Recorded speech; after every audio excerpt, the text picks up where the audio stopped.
Hey everyone, and today we're gonna clean a microwave.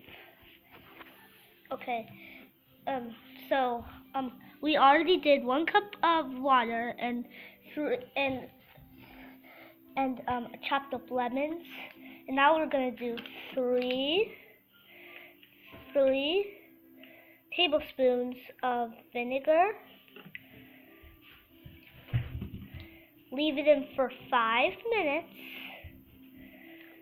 Microwave it for 5 minutes? Yeah. And